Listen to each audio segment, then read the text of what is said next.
Welcome to the Steering Change Podcast, navigating through the commercial transportation industry in Alberta and beyond. Powered by the Alberta Motor Transport Association. Here's your host, Kelsey Hipkin. Hello, Steering Change Podcast fans. My name is Kelsey Hipkin, Communications Manager at the Alberta Motor Transport Association, and I'll be your host today, joined by co-host Michelle Spacil, AMTA's Director of Member Services. We are thrilled to bring you a special edition today featuring the voices of our fellow Western associations, Manitoba, Saskatchewan, and British Columbia. Those associations will be represented by Aaron Dolyniuk, Executive Director of the Manitoba Trucking Association, or MTA, Susan Ewart, Executive Director of the Saskatchewan Trucking Association, or STA, and Dave Earle, President and CEO of the British Columbia Trucking Association, or BCTA. We'll be covering different initiatives of our fellow associations while discussing our mutual interest and commercial transportation in Canada. We are going to start with Aaron Dolyniuk, Executive Director of the Manitoba Trucking Association. Aaron, Michelle, welcome. Hi. Thanks for having me. Thanks for coming, Aaron. And to start us off, can you share a little bit about yourself and your role at the MTA? Sure. I have been with the Manitoba Trucking Association going on 10 years, about 2.5 years in the role as Executive Director. My focus, my skill set has been heavily on the technical side of things, I'll say. Previous to working at the MTA, I've worked in various aspects of industry, from loading docks while going to university to managing fleets afterwards. Background of small business ownership and management, as well as a business degree from the University of Winnipeg. Awesome. Thank you, Aaron. Michelle, my friend, if you can tell me a little bit about yourself and your role at AMTA.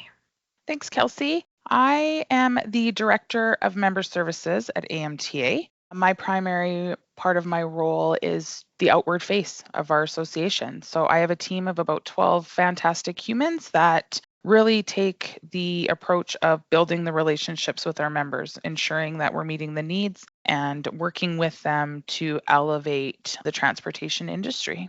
Lovely. Thank you.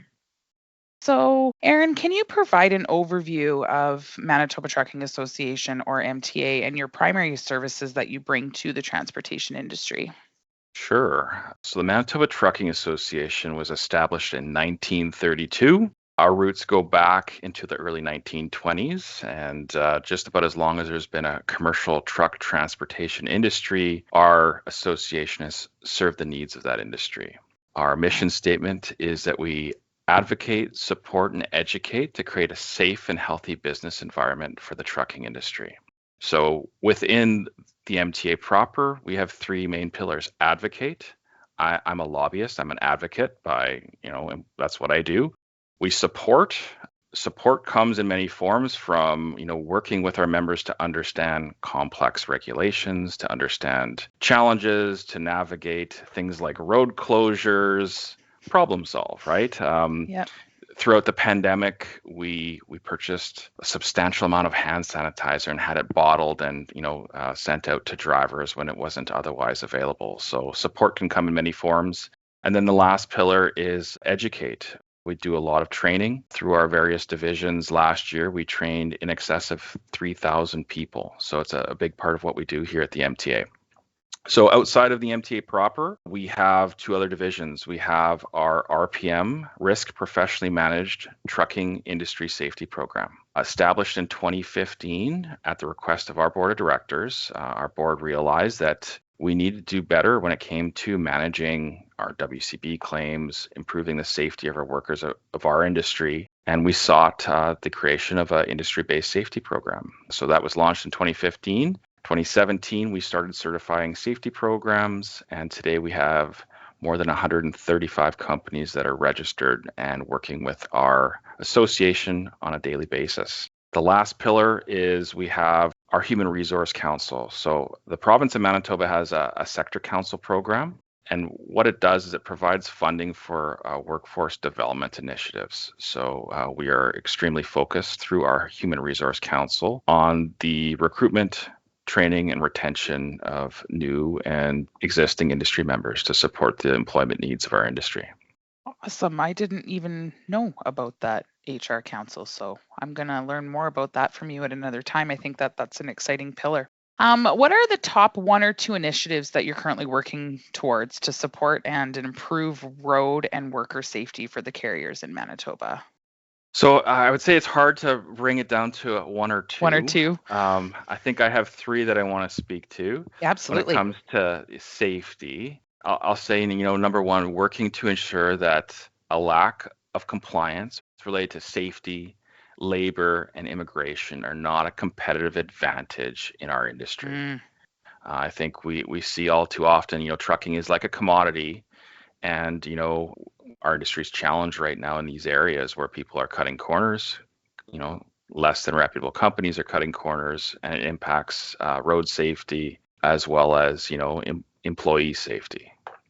So Yeah, those are very much present, I think, throughout the country. yeah, I don't Manitoba think itself. it's Manitoba specific. I know we've had many conversations about this nationally, and there's a lot of national initiatives on this as well. We've gotten a lot of traction here locally in Manitoba on this with our provincial government, our Workers' Compensation Board, and others.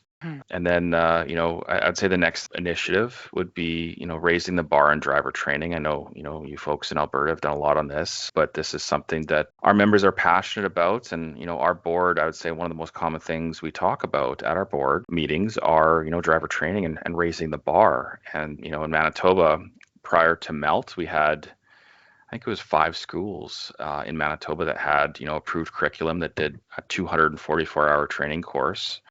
Today here in Manitoba, we have, I think, 34 schools. It's grown that much. Wow. Some good, some bad.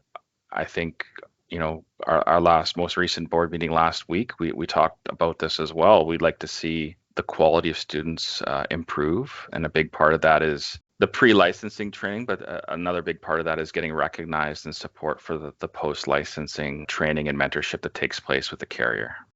Yeah, Alberta's heavily involved in changing the scope of what that looks like in Alberta specifically. A lot of conversation around certificate or apprenticeship program opportunities, different opportunities that come with a change in the pathway to achieve the Class 1 license, with the hope that that will elevate the professionalism of our industry. It's something that, you're right, Alberta's been spending a lot of time on and hoping that it will become interprovincial. We never want to put that red tape up to training specifically when it comes to safety training and sorts. So it's exciting to hear that Manitoba's thinking the same way.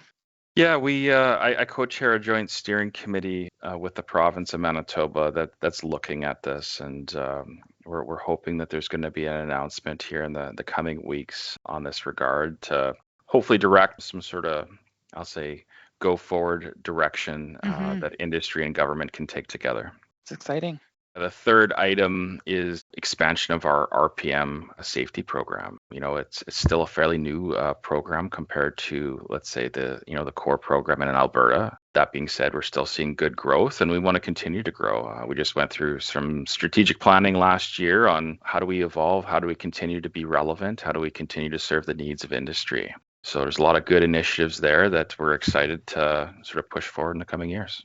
Awesome. So, Aaron, understanding that as a collective of associations, one of our primary focuses is safety, there are other services that associations provide to support commercial carriers in our provinces. Are there any additional initiatives that MTA is working towards to support your members? Absolutely. We're working heavily right now with, provincial and I'll say municipal governments to ensure that goods movement is a priority when considering infrastructure investment. Don't get me wrong, there are many other important modes of transportation and needs for our transportation system, but we feel that all too often, people forget that these trucks going up and down our roads are moving goods for you and I and other people to support our quality of life, right? So ensuring that our infrastructure is both safe and efficient. We've done a lot of great work with the City of Winnipeg in establishing the Goods Movement Advisory Committee that informs the Department of Public Works. So good work going on there. There's always environmental initiatives that we're working on. We recently had the Efficient Trucking Program, which last year gave out in excess of $6 million to industry for fuel efficiency, increasing devices, retrofits for trucks and so forth. That was a successful program. we're looking forward to partnering with the province on something new. Nothing's been announced yet, but it's definitely an ambition of ours in the coming year. Next one is improvements to the Manitoba carrier profile system. So Nice. every province has carrier profile rating systems. I know Alberta has done a lot of work on theirs in recent years. Manitoba's, I would say the critique we have with it is it's not transparent in that, you can't just put in your data and calculate what your rating is. It needs to be compared to other fleets in the province of similar size and so forth. We'd like to see more transparency. We'd like to see the model improved so that's useful for carriers and managing their safety. And it's also transparent and easier for, people purchasing or companies purchasing transportation services to understand what a safe trucking company looks like. So we've got a lot of work going on in that area. And then the last one that I did touch on a little bit earlier is addressing labor challenges with recruitment, training, and retention, right? Our industry struggles with, recruitment, training, retention, specifically of truck drivers. So there's a substantial focus in this area as well. I'm going to circle back to that efficiency initiative that you mentioned a bit. When it comes to greener initiatives like that, how's reception been from your membership? Fantastic. I would say the last 3 years we've had $18 million available from government. Wow. And basically we helped establish this program, and it was 50% rebates on qualifying devices. In every case, the money was spent, right? Because there is demand, there is need. And quite frankly, we look to our members and industry to help us develop these programs to meet their needs. Awesome. In your opinion, what is or has been the most successful collaborative initiative between the Western Canadian Provinces Associations? Which has the greatest benefit for commercial carriers operating in our provinces? So I don't think I have one answer. Yeah. But what I would say is we're that good of friends. Yeah, problem solving as a group, working together, I would say is the biggest success. And some examples that I'll draw your attention to are Glacial National Park last year, for example, looked at cutting off rest area access for truck drivers. Well, guess what? The Western Provincial Associations got on a conference call with Parks Canada to protest this and really, explain what the impact is. Did we get everything we wanted? No. But did it matter? And did everybody get involved? And, was there some flexibility in movement by the federal government? There was, right? There is access, there is some facilities available. And yeah, I think that's a great example. And I'd also say long combination vehicles, right? You look at the Western Memorandum of Understanding of Long Combination Vehicles. That is a Western provincial initiative that's been driven by industry for many decades. And, we just recently met in Edmonton a couple of weeks ago on updating this Memorandum of Understanding. And the provincial associations play a key role in this. And that collaboration, I think, speaks volumes. Third item I'd mention is member services. It is great that somebody from our office can call your office and get connected with somebody in a municipality or at the province to problem solve an issue, and vice versa, right? On first name basis with many staff in your office and vice versa. So when it comes to serving our members' needs and helping them in our respective provinces, we work together all the time.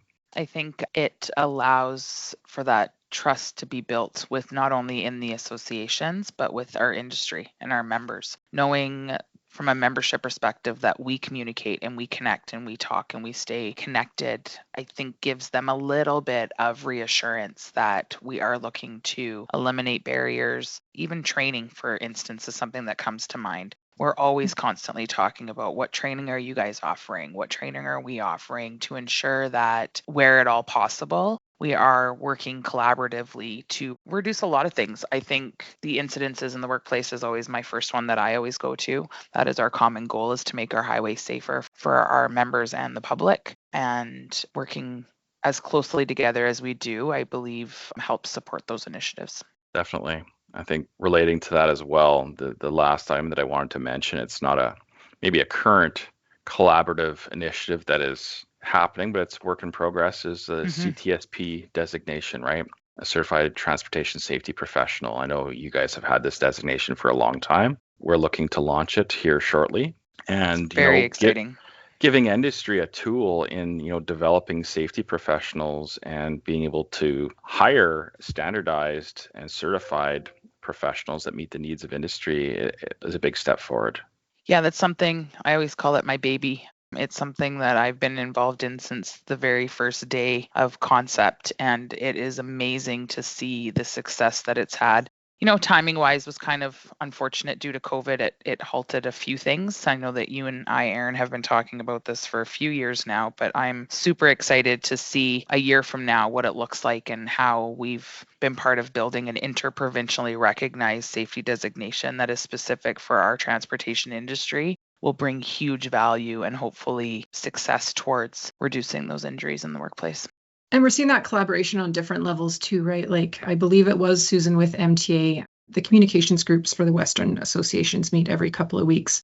And it just helps us know what is happening in each province so that when, from a communication standpoint, we're getting the word out, not only to members, but to the motoring public as well. Everything from the BC floods last year to some highway closures that were coming up in the end of June here as well.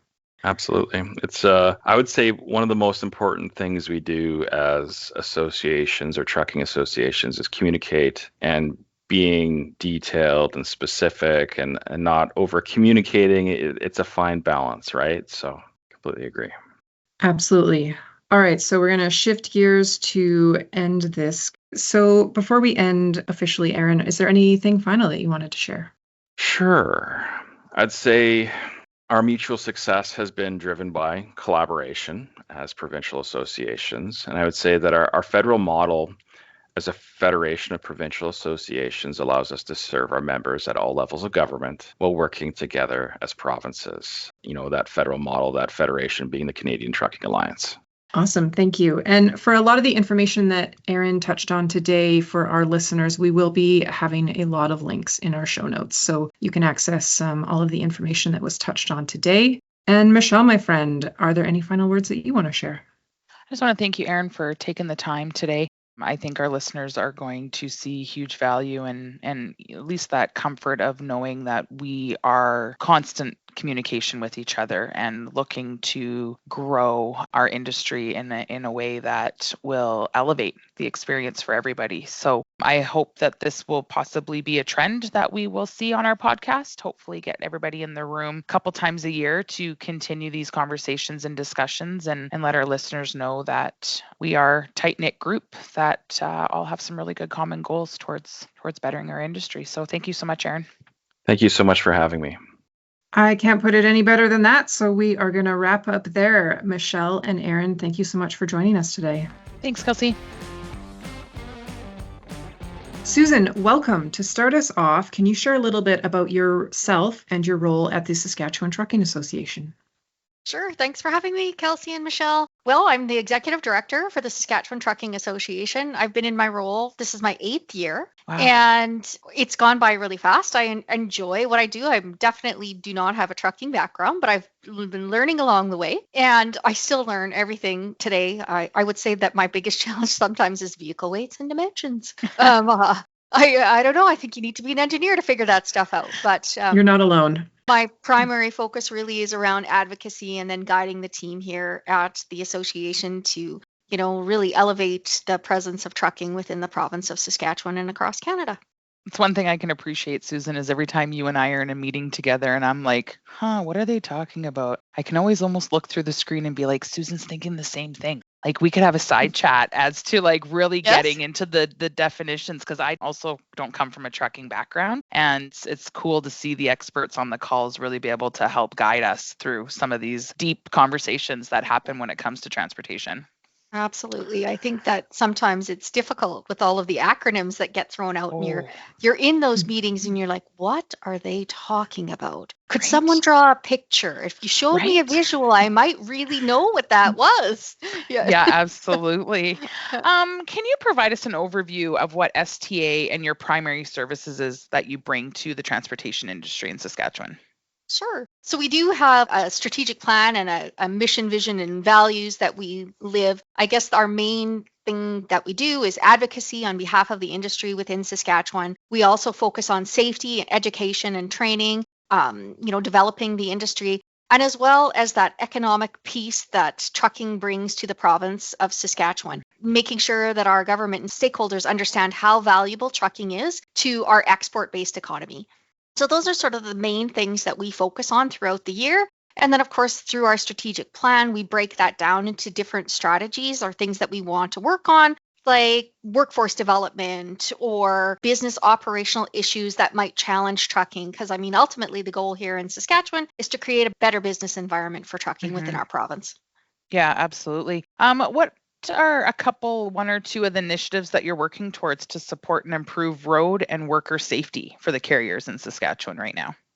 So I think definitely with the road infrastructure, I think like probably most provinces, we really have a lot of conversations with our provincial government on pullouts or rest stops. They like to call them pullouts here because they're not going to build the Flying J for us. And we seem to get overlooked on that. You know, we've been promised a couple of times to have better corridors where there's high volumes of truck traffic, that we would have more pullouts. And we're getting there. We're working towards that, but it's a slow push on that. So that definitely is an initiative that we continue to work on with our provincial government. And then on the safety piece, like we have a number of professional development courses that we bring to our members. We've really had to pivot since the pandemic, right? A lot of our virtually led, instructor led courses online really seem to have hit the mark with the trucking industry in Saskatchewan, especially because it's so spread out. We have a lot of landmass in Saskatchewan. It's all over the province. Alberta has been really integral in supporting us in building our trucking industry core programs. When we started out, I think in 2019,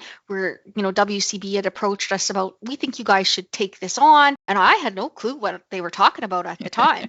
Yeah. So, in working with the AMTA, you were really integral in getting us set up with the program. We were able then to convert it to, Saskatchewan pieces. And today we've got a number of carriers that are working through that program. That's, again, a slow push. I think probably most associations see that. We really need to see carriers put more focus on safety and professional development for their employees, trying to sort of strengthen that labor retention pool for them. And those are things that people are looking for. So those are kind of some of the key things we've been working on. We really are focused too on how to bring different learnings to the people. So we've invested in learning management software, so an online portal. We are doing a diversity, equity, and inclusion course. It's going to be our first one that's going to roll out for us, specifically designed for the trucking industry. So they'll have an employee stream and an employer stream. So we do focus a lot on the education and safety components as well. So yeah, those are just a couple of the things that we've been working on lately. Yeah, you touched on something that we struggled with at AMTA too, is getting the buy-in, right? Our industry is busy. Yes. It is moving. I always say the one good thing that came from COVID is it taught our industry that technology can be their friend, that they could take training through a computer. When I first started here, they always wanted to be in the classroom with a pen, with a piece of paper, and it really allowed that opportunity, kind of forced opportunity, to have them see the benefit that can come from a virtual led. Alberta's spread out just as much as Saskatchewan is, so we struggled with that as well. So it's nice to see that collaborative approach is working for you guys too. Absolutely. I don't think we're going to see a return to classroom-based training or education of professional development. I hear it from our members as well. They want to see more self-paced, self-directed training that they can do on their time. And then, of course, like I would say, our big focus too is on the instructor-led piece, but it is just easier for carriers to do those types of training. And it's been successful. So we're going to keep going in that direction. Yeah, absolutely. So, Susan, understanding obviously one of our primary focuses as associations is safety. Are there other services that you are providing or initiatives aside from safety that you are working towards in support of your membership? Absolutely. We've really focused on labor development because obviously across the country, we're all talking about this driver shortage, and where is that next generation of driver or dispatcher or heavy duty mechanic going to come from? So we've been really working with our provincial government and the YWCA in Saskatoon on a program that we brought to the government in probably 2019, again, called Women Shifting Gears. And it is a program that's designed to get women into the industry. We match them up with employers. There's some work placement. And then we try to get those individuals into the industry, usually in the driving capacity, because that's where we want to see them. We need more employers in our province to be supporting the program. And because we think that we're missing a big part of the labor pool. So we do focus a lot around the labor development. We just had VR technology created for career exploration for the trucking industry because we do a lot of work with It's called RDIEC, which is the Regina and District Industry Education Council, sort of the southern part of the province. That's where we're located, so it's a little bit easier for us. And we focus on high school kids. So we've got this VR tech, and you should see these kids use this stuff, right? Me, it makes me dizzy. Yeah. And so we've really been able to utilize that. We can take it to different career fairs or high school job fairs or introduce sort of this is what it looks like to work in trucking. Because if we don't spark interest in that next generation, I think as retirements start to come around, because we've got an aging workforce, we definitely are going to be challenged. And an export-driven economy like Saskatchewan and Alberta, I mean, what do? We got to put our stuff on a truck and we got to drive it somewhere, right? So who's going to do that? I mean, the autonomous trucks are not coming to the number one highway here. Like that's not happening. That's over there. So I mean, I would say that's a big focus of ours, definitely. And then, like I call it business operations. So just making sure that, nobody wants the government in their business constantly, but making sure that our members understand what the regulations are, how it impacts them, how we can support them. And we're sort of like that back office support that they need to be able to maneuver some of these new policies that are being sent at them quicker than you can imagine. And they don't get a time to implement the last one before the next one's coming. So we are a big resource for that sort of thing as well. So those are kind of the main things that I would say that like today that we're working on. It's exciting to hear the commonalities that are happening interprovincially. The driver shortage, the bringing women into industry is something also that we're working on in Alberta in partnership with a few other associations here in our province. And you touched on the VR. I'm excited to take that offline, Susan, and hear a little bit more about it. We have our driving simulators and we use them for similar purposes. And like you, I can't ride them either. They make me dizzy too, but we have to get creative on how to engage the younger demographic to get excited about our industry and change that narrative of what a trucker is and really showcase the professionalism of holding a Class 1 license. I absolutely and the agree. value that can come with that, right? So awesome. In your opinion, what is or has been some of the most successful collaboration initiatives between the Western Canadian Provinces associations, and which has the greatest benefit for our commercial carriers operating in all of our provinces? There's a few of them actually. So I have to, when I first started, like as I mentioned, I didn't have a trucking background at all. And I really did look to the Western provinces, Alberta and Manitoba, for guidance on, okay, what do I need to do here to shape this association and how do we get it to where it needs to be? So I've been really fortunate to work with some great people from both of those provinces on collaborative initiatives. And again, I'll go back to that trucking industry core piece. That was a huge thing for us that Alberta supported us in. And the next one was professional development. So around that CTSP program, so the Certified Transportation Safety Specialist, we really see value in that. And we think that that should be a really good education path that people can see a career for themselves working in this industry. Again, so that's another collaboration that we've been working with Alberta on. And we've got interest. People are graduating from it. They're taking the program. We've got classes that are filling up for that. And again, we're doing all those virtually, led by an instructor. So that's working too. So I would have to say those two things were the biggest. I think, moving forward, other collaborations that we're going to work on that are going to be really positive, the long combination vehicles, so the LCV training and the revamping of the PDIC to LCV specific training. So I think we've all committed and agreed to trying to be consistent with those training standards and what the educational information is and how we're delivering those types of things. So I'm really excited about those opportunities as well. I have to say, like, the Western associations are just really good at supporting each other. I feel a really strong connection with them. And I know that if I'm lost, I can always reach out to somebody to ask them a question, or like I said, vehicle weights and dimensions, could you just like break that down for me? Or they're really good with those types of things because you rely on expertise sometimes that other people have. And I think that's the collaboration and the teamwork that is needed for Western Canada, because our members have so many commonalities happening that it's good that we have those relationships, because then I think they feel supported too.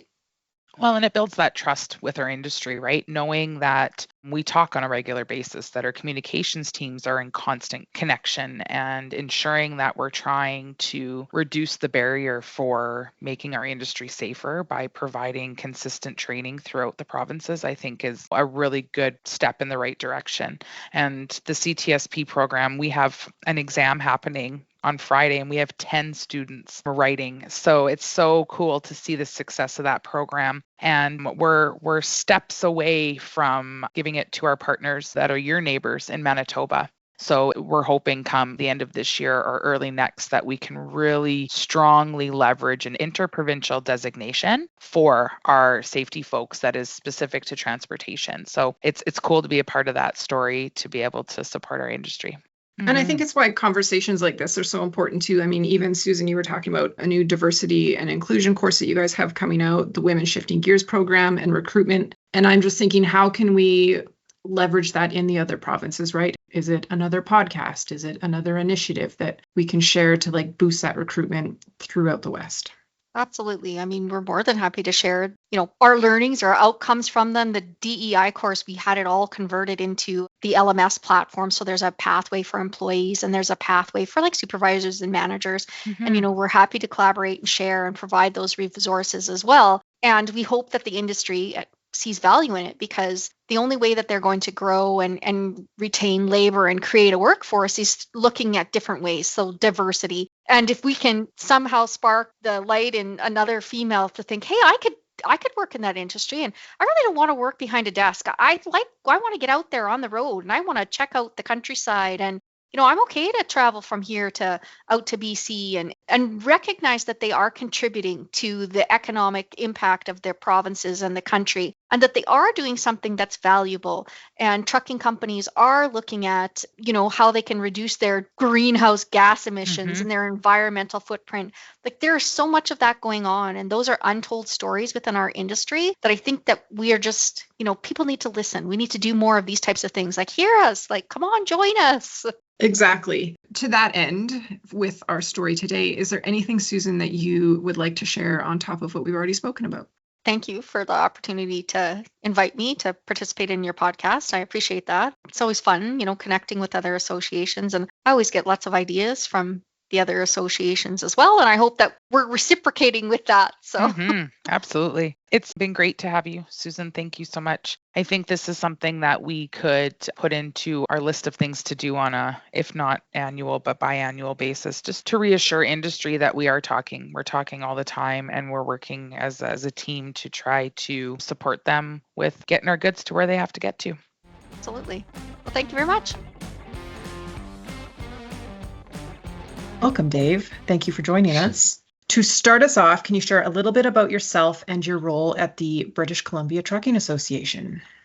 Sure. Thanks for having me. I've been with BCTA for 6 years as the President and Chief Executive Officer, which ultimately means that the decisions and the actions and the challenges and successes that we do at one point or another end up on or crossing my desk. So it's been a fabulous job. The diversity of the industry is amazing. Coming from other industries, I wasn't in trucking before I joined BCTA. I spent lots of time in other industry associations and in labor relations and human resource capacities. But throughout my career, I've always worked with businesses and entrepreneurs, and I've really enjoyed that work, and it's been a fabulous time here. Michelle, thank you for joining us again. I'm going to throw to you. Awesome. Thanks so much, Kelsey, and welcome, Dave. We definitely appreciate you taking the time to chat with us today. Can you provide an overview of BC Trucking Association and your primary services that you bring to the transportation industry? Yeah, you bet. Like all of the provincial associations, at our heart is advocacy for the industry. And what that means is we pursue policy change that benefits the industry. So this is everything from improving road safety to improving standards that drivers are trained to improve enforcement, to improving tax regimes, all of these different things that make businesses more successful. That's what we do. Provide a lot of services and sell a lot of products to industry, everything from transportation of dangerous good books all the way up to eligibility to access a group benefit plan. But at its heart, we're here to advocate for the interests of industry. Nice, yeah. Can you tell me one or two initiatives that you're currently working towards to support or improve road and work safety in BC? Yeah, there's a couple that we're really working with. One of them is improvement of transparency. And what we mean by that is right now, if I go to a customer and say, hey, make sure you make a good choice in terms of the carrier that you're hiring, and that customer looks at me and says, gee, Dave, that's a great idea. How would I do that? I don't have a lot. I can talk to them about asking for a detailed carrier profile and all those things. We've been working for a long time with the ministry in BC to improve the administration of our national safety code system. We do a very good job. We track by assets, we track by directors. The chameleon carrier issue is largely being dealt with and mitigated, but all that transparency isn't there. So really happy to say this summer and fall, the ministry is working towards providing access to the public to this database to make the decision making a lot easier. Hand in hand with that is the work we're doing with shippers. We look at it and say, okay, now we have speed limiters in BC, we have ELDs in place across the country, we're having transparency for the National Safety Code. There is absolutely no excuse for shippers to be placing unreasonable demands on carriers and particularly drivers. We see it all the time, where a driver will be told move a load from the Lower Mainland to Edmonton and have it there by tomorrow. That can't happen legally. So we see cutting corners, and we're pushing back on shippers, saying you have a duty here as well. You have a legal duty, you have an ethical duty, you have an obligation to those using the road to make sure that your goods are being moved safely, and it's well timed that you understand that. So that's something we're really leaning into this year and next. Yeah, I think a lot came from the shipper side post-COVID or during COVID, right? We really saw that relationship that needs to be had between the shipper, the driver, and the carrier. So it's really exciting to hear that you guys are working towards that.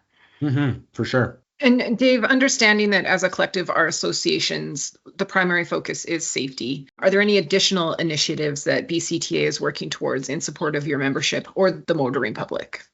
Oh, absolutely. I mean, we talked briefly about speed limiters. BC has joined the provinces and other jurisdictions where we have speed limiters for commercial vehicles over the magic 11,794 kilograms. They're limited to 105 kilometers an hour. But in addition to this, I mean, we also have to be mindful that when we expect drivers to perform and do things, they need the opportunity to be able to perform and do these things. So we're working, very closely with other associations to create a network of effective commercial vehicle rest stops across Western Canada. Every new highway build, every new piece of infrastructure, we're being involved with and making sure that that need for commercial vehicle rest stops is being put in place. Because clearly, if we're expecting drivers to be able to stop when they run out of hours or stop when they're tired, they need a place to do it. They need a place to use a washroom. So that's some of the work that we're really, really focusing on. You kind of touched on this already. Is in your opinion, what is some of the most successful collaborative initiatives we've had between the Western provinces? It's really interesting when you look back and you see the work that's done between the provinces. I mean, there's a bunch of work that has happened in the past, 6 years since I've been here. I mean, certainly I look at mandatory entry-level training and the work that was done to bring that to fruition right across Western Canada. Ontario was first out of the gate, and of course, on the heels of the Humboldt tragedy, the other provinces were able to come on very quickly, but we did it in a coordinated manner. I think of the work that's going on now with the National Safety Code. I talked a bit about what's happening in BC, but we have a broader initiative across the Western provinces to coordinate efforts and share information between jurisdictions to make sure that a bad carrier in one jurisdiction just doesn't redeploy their assets from another and continue operating with impunity. So there's a lot of work that happens to coordinate efforts and make sure we're all on the same page between the provinces. Yeah, I think one thing that I take a lot of pride in is our meetings that we have and ensuring that our communications teams are meeting regularly, our senior leaders are meeting regularly, just to ensure that we all have a good handle of what's going on in our own provinces and how we can support each other. Sharing road closures that are happening in BC affect our Alberta carriers and vice versa. And it's cool to see the growth that has happened between the provinces. Even in my time since I've been here, I think we're light years ahead of where we once were. Well, it's all about relationships. It's all about knowing your colleagues and being able to reach out. I mean, we ran into an issue with a BC and Alberta with a particular situation where the utility wasn't going to be able to authorize oversized moves for a period of time. Working closely with both BC and Alberta, we were able to get to the bottom of what the issue is and working to resolve it. Without the ability to pick up the phone, send an email, have that conversation with colleagues in different provinces, we just wouldn't be able to be as effective as we are. Well, and I hope our carriers see it, right? We have a lot of federal carriers that go in between our provinces, and being able to build this relationship with us is providing that support towards them for them to be able to be more successful in their businesses. Oh, absolutely. And anytime I look at, it's the nature of our country of confederation, when we talk about coordination and harmonization. This industry, believe it or not, does it really, really well. Mm-hmm. There are other sectors, other industries that have tried for decades to get to a level of harmonization between jurisdictions that would just allow them to function just a little bit more effectively.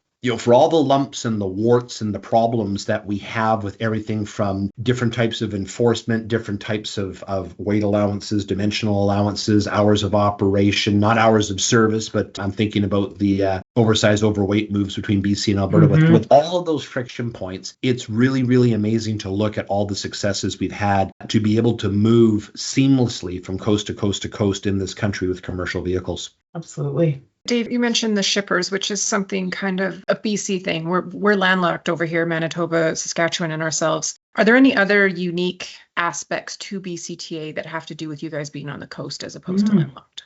Oh, for sure. And when I talk shippers, just to be clear, it's not the steamship lines. This is mom and pop. This is somebody who has a pallet of lettuce that needs to move from, Langley to Medicine Hat. That's who we're looking at. But yes, the peculiarities of the coast are really interesting. The drayage sector in British Columbia is the only economically regulated sector in trucking in North America. There's lots of reasons for that, but to say it's complicated and contentious is a wild understatement. But one of the things that a lot of people don't realize is when we talk about drayage, it is primarily a local business. And drayage is just the name for moving containers. The containers that come into the Vancouver Fraser Port Authority, there's over 3 million a year that come in. More than 2/3 of them never see a truck. They're put right on rail and they move on rail and they move right into the center of continent for distribution. The ones that do see a truck are primarily local and they move around basically in the lower mainland region. There's a few certainly that do move a bit further, but the vast majority are local. So it's a really unique, different part of the industry.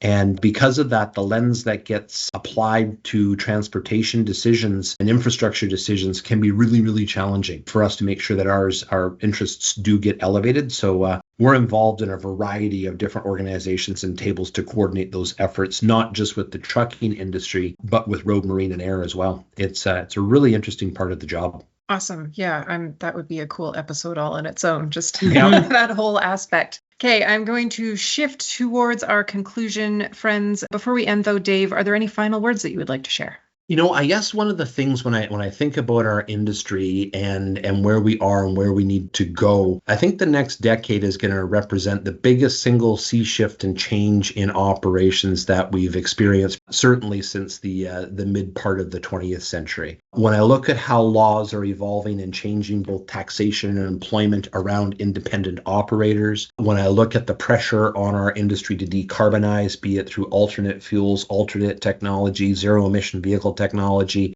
that's going to transform this industry from a low barrier to entry, high operating cost industry to the direct opposite. Very high barrier to entry, lower operating cost. That financial conundrum, the legal issues, all of it's really going to challenge us. But then I think about the opportunities that it all presents. It's going to be a really exciting time. Cool. Thank you. That was a good one. Michelle, any final words on your end? Yeah, I don't know how to surpass those thoughts, Dave, but you're right. I think it's an exciting time to get in our industry. Sometimes it's just trucking. People just think, oh, it's just trucking. Well, there's so much more to it. And there's so many cool conversations that are happening at tables of professionalizing the industry and elevating the experience from a career perspective to the technology that's coming to, probably some hard conversations too around realistic expectations. And I'm excited to see what's going to happen. I think you've nailed it with what it could look like 20 or 30 years from now and how different it's really going to be. So it's pretty exciting. Yep, it really is.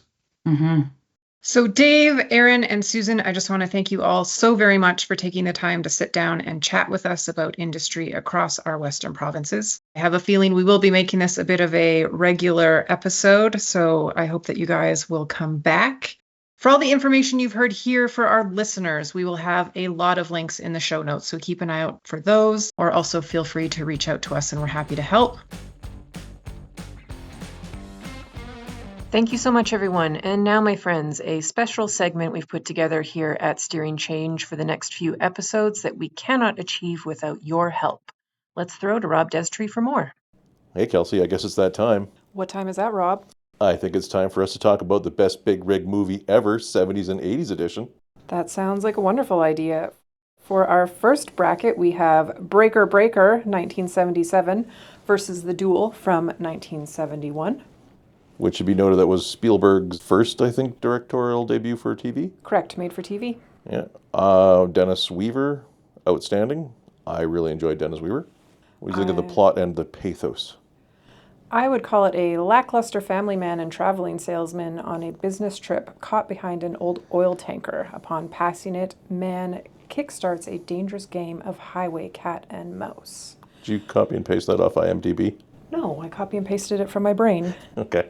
You see a lot of Spielberg's early genius in this. I think that's what drew me to it so much. It doesn't feel like a made-for-TV movie. No, I mean, the way that truck is menacing the entire time, the unseen driver, the terror on Weaver's face throughout.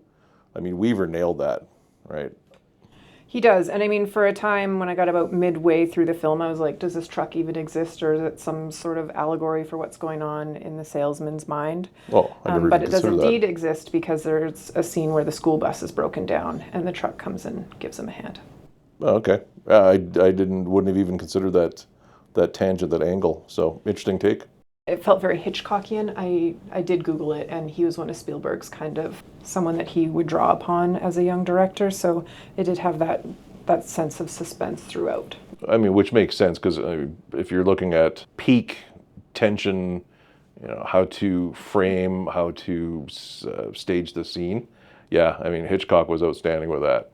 Some of his techniques were just incredible, especially for the time. But anyways, back to Duel. Did we decide on a rating scale?